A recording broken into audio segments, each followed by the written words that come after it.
Now I'd like to introduce our third speaker on the shamanic theme, Bran. Zoe, if you'd like to come up.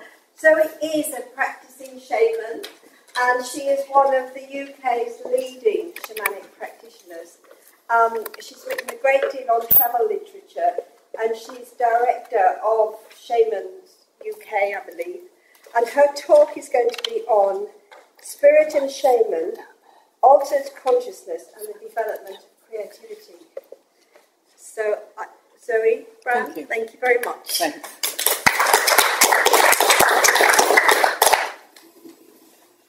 I'm going to try and sit here and manipulate the technology at the same time. Thank you for that. I would say that I was a leading core shamanic practitioner. I certainly wouldn't say I was a leading shamanic practitioner. In the UK, there are many more people, far more experienced and whatever than I am. The talk today is about altered consciousness and the development of creativity. And I've specifically called it altered consciousness rather than shamanism and the development of creativity, because although they are related, I don't think that they're necessarily the same thing. There are many forms of altered consciousness. My practice is chiefly in education, also counselling and healing. I teach people one-to-one how to journey, how to meet their own spirit helpers, and I also teach courses. I do quite a lot of public speaking and lecturing on core shamanism in relation to creativity, but also in my other specialist areas, which are death and consciousness. So I made my first shamanic journey in 1998, and as a result of that, I was very, very hooked right from the beginning. Never having been a very great spiritual shopper throughout my life, I was suddenly hooked by this one thing. And several years after that first journey, I began to be interested in shamanism in general, and in how the correspondences between my own journeys and those in the anthropological literature fitted together. So I started exploring shamanism, as I said, more widely, in order to contextualise my own personal experiences. And I was quite surprised by what I found, and I continue to be surprised. I think perhaps because Westerners have a tendency to think that their own personal experience is unique.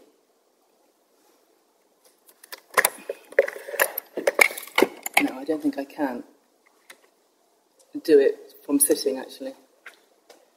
I just wanted to move the slide. Move the slide on. Oh, okay.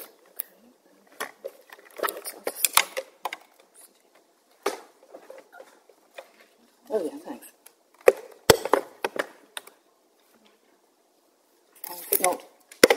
Why is it not just moving on? Thanks. So this presentation really is a brief overview of the relationship between altered consciousness and the development of creativity, both historically and in ourselves today, from the point of view of my own personal experience and that of my clients and students.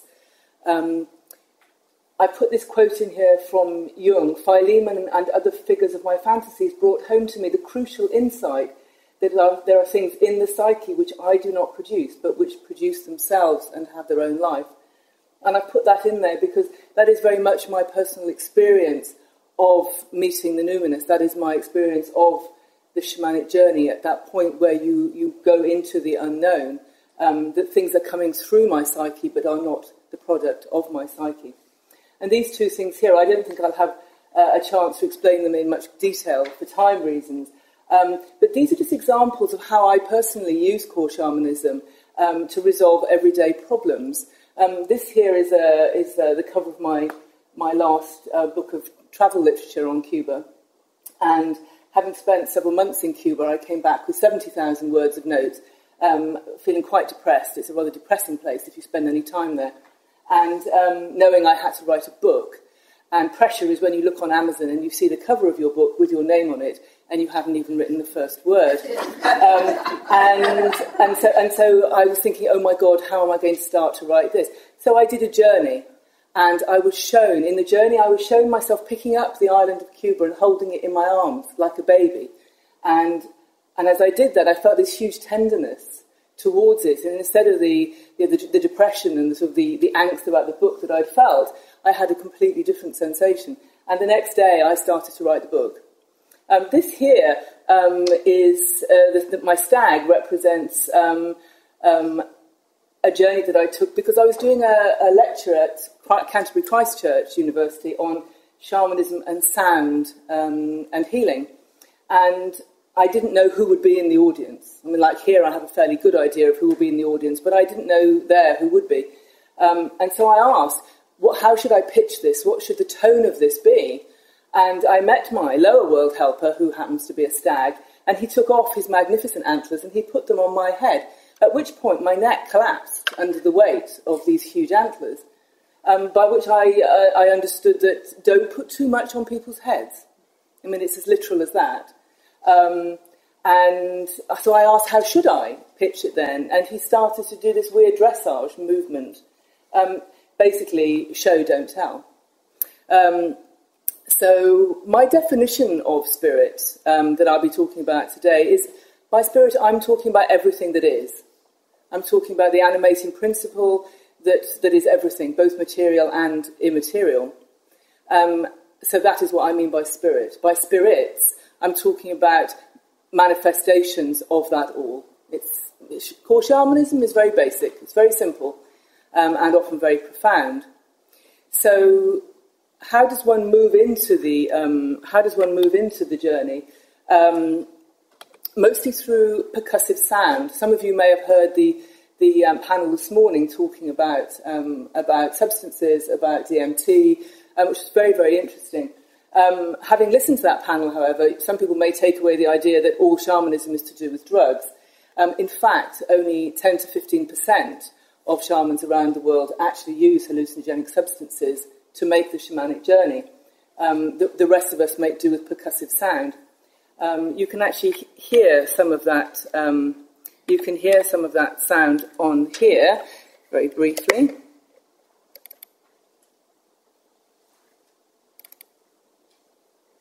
Or not. So there were some examples of how I use altered consciousness in my ordinary everyday existence. And here we have some examples of how our remote ancestors used altered consciousness and what they actually did with it. This is parietal art from the Chauvet cave in France, which was discovered in 1994. And it's been described as the birthplace of art. Some of you may have seen the Werner Herzog film that's in cinemas at the moment called The Cave of Forgotten Dreams. If you haven't seen it, I recommend it. It's a 3D film going through this cave, which of course is closed to the public, and it may be the only sight you ever have of these wonderful paintings. So these things, which were previously, up until the 1960s and 70s, considered scenes of hunting or hunting magic, are now sort of theorised as being experiences during altered states of consciousness. And David Lewis Williams, who is one of the leading figures in rock art from South Africa, he proposes that the creative spurt, which began about 45,000 years ago, marks the arrival of modern humans in Europe and was possible because of a new kind of consciousness, one with and this is the quote, to remember and entertain mental imagery derived from the variety of states of consciousness. So what do we mean by creativity? I mean, here we have some fairly common definitions: preparation, incubation, illumination, verification, and the creative personality and the qualities. And then to the side of that, we're looking at the shaman is a neurotic and a psychopath. The shaman is the sanest person in society, deeply sensitive to the moods of others. The shaman is a showman, a conjurer, and a charlatan. And over the last few days, we've actually heard bits about that, and lots of people have looked at that in different ways. But the flexibility, originality, and fluency, and unconventionality. I mean, to be a good charlatan, you have to be fairly fluent. You have to be fairly flexible. So I would argue that the shaman is inherently creative. because of what she is, but also because of what she does. She's a shapeshifter and a narrator. The shamanic journey itself is a narrative. It's a narrative of experience in altered consciousness. So here we have another piece of parietal art. Can you see okay, or is it too light? This is the Peshmerga cave in central France, which is 25,000 years old. Lewis Williams believes that these are called the spotted horses of Peshmerga. And Lewis Williams believes that the spots that you can see are part of the issues of the visual cortex during trance-induced states. And these can actually be reproduced in the laboratory.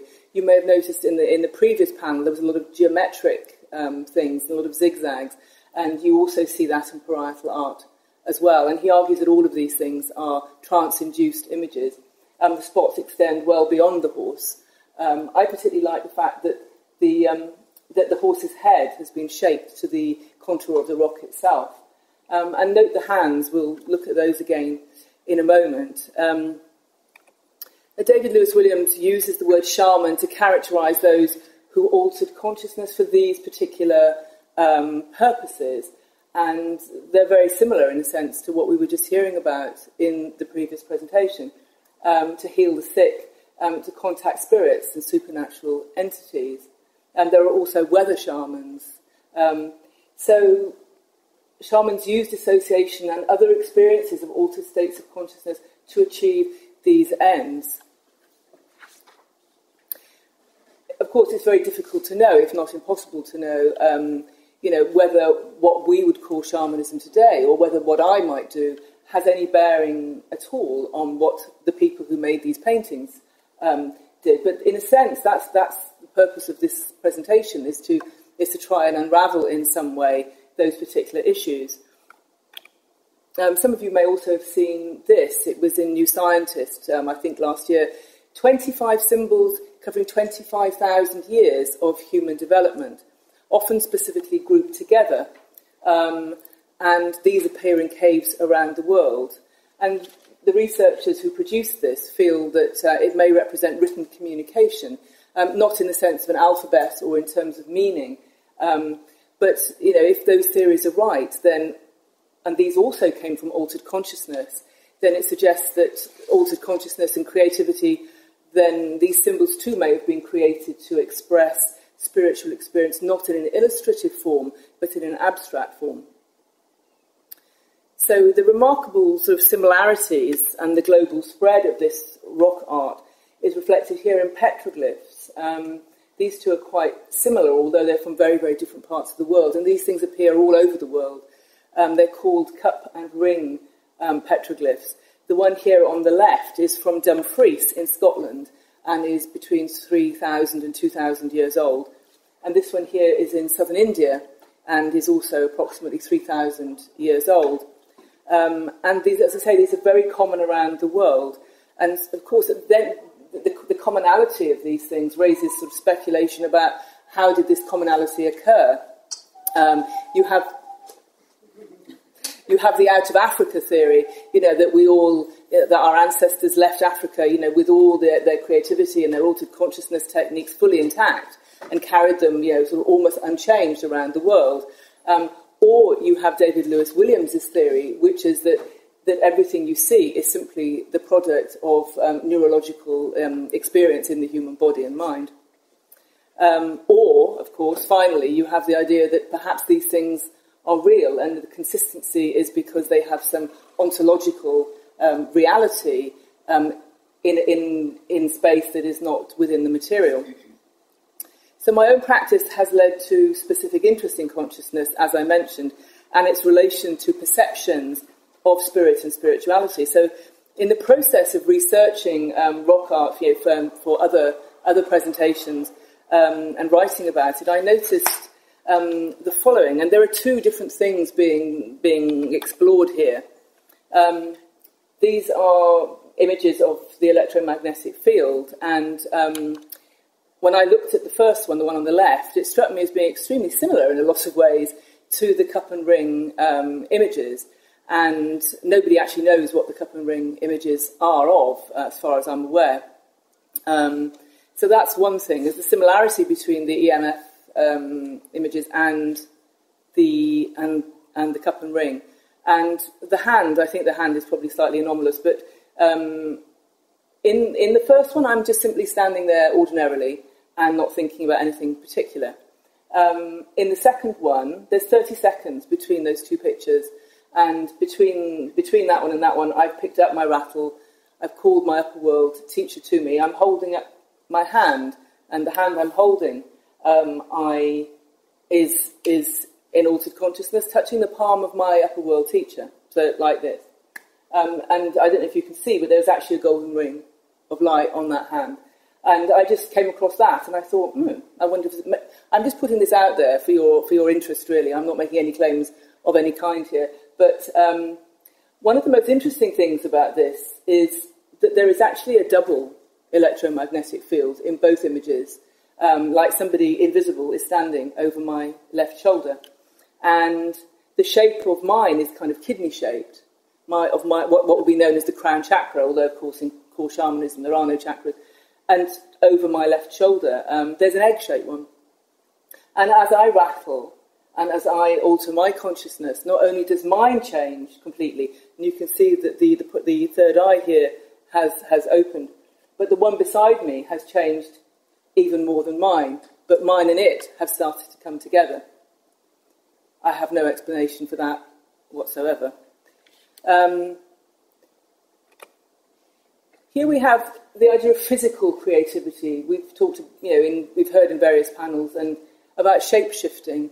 From a shamanic point of view, shape-shifting can be when the shaman goes into an altered state of consciousness, meets one of their own spirit helpers, and through the profundity of the communication actually starts to take on characteristics of that animal. Art, cosmos, and spiritual experience coalesce. The sound of the also known as the Bushmen of southern Africa, fuse the abstract experience of altered states with the materiality of the world in which they lived. And I think that for me, I think this is one of the most profound things about shamanism, is that it actually brings the material and the immaterial together in a way that very few other things ever do. It's a uniquely pragmatic way of working. It is about healing. It is about problem solving. This was the spiritual practice and the problem solving techniques of our remote ancestors, who hunted saber-toothed tigers and had to make sure they didn't freeze to death in the winter. What I like about these is that they're both, I particularly like the one on the end where there's a hoof on one hand and a hand on the other, and this one here which has hooves but then human feet. And I think that what's particularly interesting, and you might not notice about these two images, is that they both are showing bleeding from the nose. And the one on the left is from the Drakensberg Mountains in South Africa, and it's about 2,400 or maybe as little as 200 years old. And the one on the right is from the Trois Frères cave in France, 15,000 years old. So there's 15,000 years, roughly, between these two images, and yet they're so very, very similar. The bleeding from the nose is representative of what happens when you go into a very profound trance state, particularly in the way that the Sandhu, which involves raising the num, or what we might call Kundalini energy, and that's how they heal. That's what they do. They raise the energy up the spine until it boils, to use their description. It boils in the head, and then they pour that energy out over the sick person. So the fact that there's these very, very similar images, that Lewis Williams suggests that what you see in relatively modern art in South Africa, is indicative of what was happening 32 or 25, or in this case 15,000 years ago.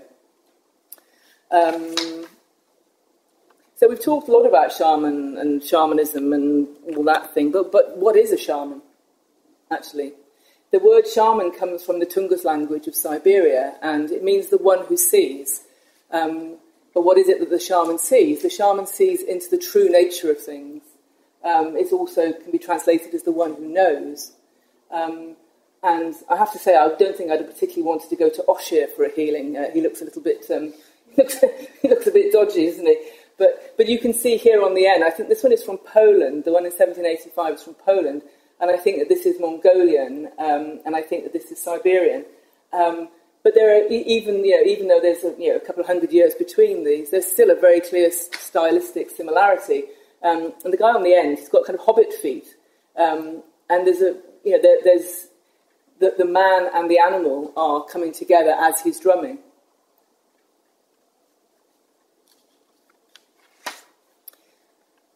So at the end of the Cave of Forgotten Dreams, Herzog suggests that there's too great a distance between the artists of Chauvet 32,000 years ago and ourselves today, that we can never really know the intention behind that work. And I disagree with that. I think that we may, of course, never know how our ancestors perceived what they did. We may never know how they perceived spirit, what it meant to them. We may never know how they saw nature or even themselves in relation to the world around them. But the human brain hasn't altered in more than 100,000 years. So technically, at least, we have the means to understand, as they understood, within the context of our own time and culture. This is an image of myself wearing a bone mask and headdress given to me by my upper world teacher many years ago, and my teacher pressed tiny bones into my face, and it felt like rodent bones or small bird bones, and it pressed into my face as though my face was wax. And I subsequently discovered this is a classic shamanic experience, the use of, the feeling of wax. And I was told at the time that when I was wearing this mask that I could see in the dark. And I was taken outside and it was night time, and I could see tiny animals running in the long grass, and I could see the larger animals that preyed on the tiny animals. And then I saw another spirit helper, a buffalo, running towards me, and as it got closer, I realised that I could see into it. I could see its bones, I could see its internal organs, and when I looked more closely still, I could see the light that was at the centre of it, that I understood to be the animating principle of this buffalo. And then I looked at my teacher and I saw the same light in the centre of him. And I looked down at myself and I saw the same light there. And I didn't think anything of this at the time. The mask, the X-ray, I didn't think anything about it at all. Subsequently, however, as I began to sort of read about this, I realised that in fact X-ray image again is a classic shamanic experience.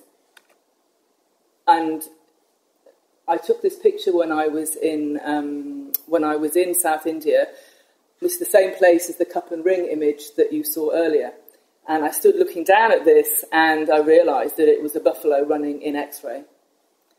This is 3,000 years old. And as I stood there on the bank of this very pretty little river in the middle of the jungle, very, very hot day, and I stood and I looked down at this, and all the hair on the back of my neck stood up on end, because I knew that even with that 3,000 years space between, whoever did that and myself, that there was that connection there in a way that I've not certainly ever experienced with anything else in my life. I don't know why the person did it. I don't know, what it meant to them, but I know that they saw what I saw, because there it is. So X-ray, of course, is an aspect of many cultures around the world. And here we have Aboriginal images from Arnhem Land. You can see the rays of light coming out of the shaman's head. The shaman is giving out light, and that kind of refers back also to what happened to my head as I started to rattle and alter consciousness. And that was actually captured, in a photographic image. And here we have what's famously known as the Shaman of Trois Frères. This is 1,500 years old, and this is 15,000 years old. So again, we've talked about the journey, and so what is the journey and how does it happen? So this is a diagram of ecstasy. from the Greek word ekstasis, meaning to step out of oneself, to go beyond oneself.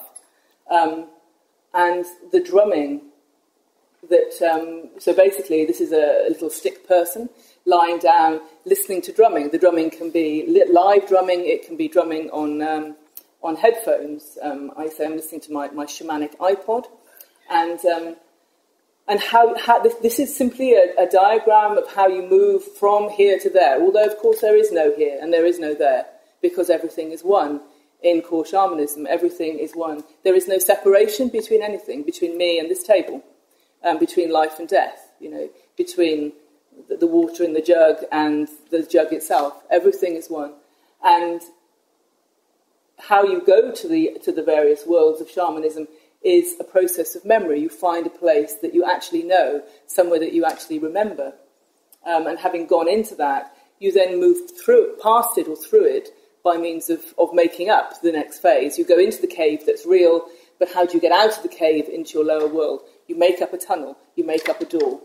And having gone through that, having gone through the tunnel, having gone through the door, you then move into the unknown, into what I call the not-self. And that's the point at which Jung's quote actually kicks in and starts to have meaning, when you are in the state of the unknown. And you realise that what you're seeing, smelling, feeling, touching, experiencing is coming through you and not from you. And then the drumming will change. The pitch of the drumming, the tone and the speed of the drumming changes, and that's called the callback. And that's when you know that it's time to come back. So I'm hoping, if I can make this work, do you know why why the sound doesn't work on this? Oh, I know why the sound doesn't work on this. I know why. Yeah. It's because this file isn't on there. I would really like to play this actually. Okay. Yeah. I knew there was a reason not to put it on the computer. Yeah. It's because the volume's down. No, it's not. It's because the file that it needs. To read the music. There, yeah. Okay.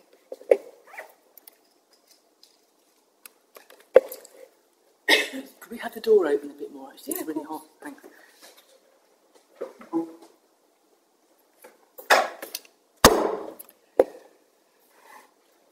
Right, just give me a moment. I'm trying to. If we can find that rather than what's on the desktop, that'd be really brilliant. Thanks.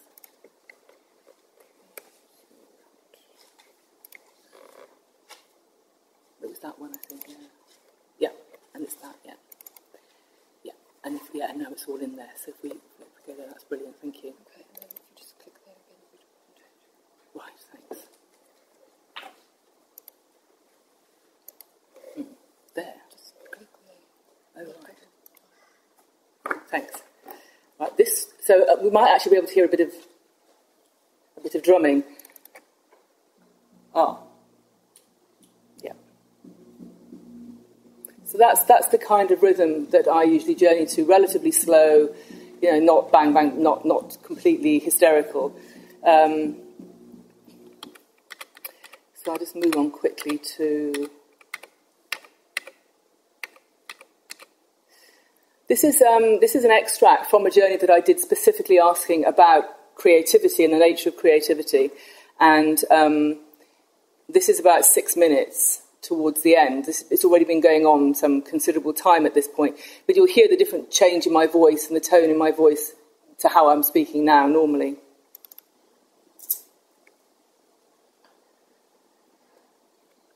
And we're walking towards his tent, hand in hand, and I say that I've come to ask to be shown everything I need to know about creativity and how I should teach it on Sunday. And we go into his tent, and inside everything seems the same. I can see my buffalo headdress and the skin of the buffalo on its stand in the corner of his tent. And he points to it and reminds me to put it on. So I put it on, and I'm sitting and I'm wearing a mask of bone. And I say, can you tell me everything I need to know about creativity? I said, maybe you could show me through your eyes. And he's shaking his head quite strongly, and he's pointing to the chest, that's the little chest box that's always between us. And he lifts the lid, and he takes out something that looks like a long roll of plasticine. And he starts shaping it into things. He makes a horse. And he breathes on the horse, and it becomes alive. Tiny, perfect, miniature horse. And it even has a bridle. And then he takes the clay and he's shaping a moon and sun. And he breathes on them and he puts them to hang in the air. And they start shining and the moon starts revolving around the sun.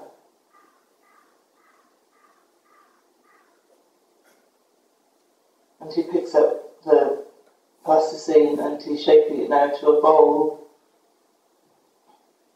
And he breathes on that and it becomes a tiny cup with liquid in it, and he hands it to me and tells me to drink. And I drink, and it's very sweet and very thick. And I can feel myself lying down and relaxing. And I fall asleep. And I see some part of me getting up. And it's like my dream self has got up. And I say, why do I have to be asleep for this?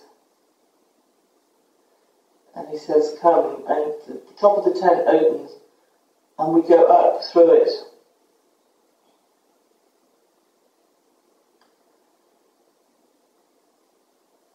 And I can see the planet we were on below, and it's not the Earth. And I can see, as we go further and further away, I can see all the planets of the solar system, but it's not our solar system. And I can see galaxies and Milky Way. I can see, and now it's like I'm outside of all the cosmos. And there is an edge. There's an edge where there's things, and then there's an edge where there's no things. And I say, why are you showing me this end and beginning? And he says, this is what you needed to see, that this is where things end and this is where no thing begins, but it's also something, even though it seems nothing. And I say, can you explain specifically? Can you explain specifically how this relates to creativity?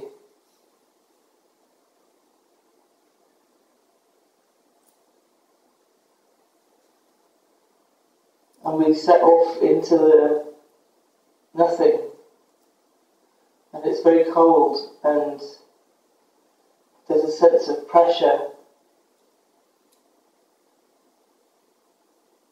but I don't know if the pressure is real or... No, it is real pressure, and the pressure becomes more and more dense.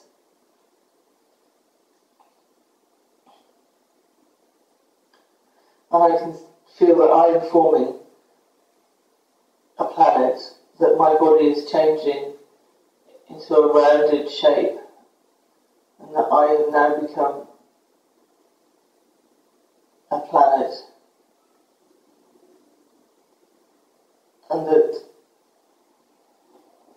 the extent of the something has now been pushed forward into the nothing. And the drums are changing. And I shall end there. Thank you very much.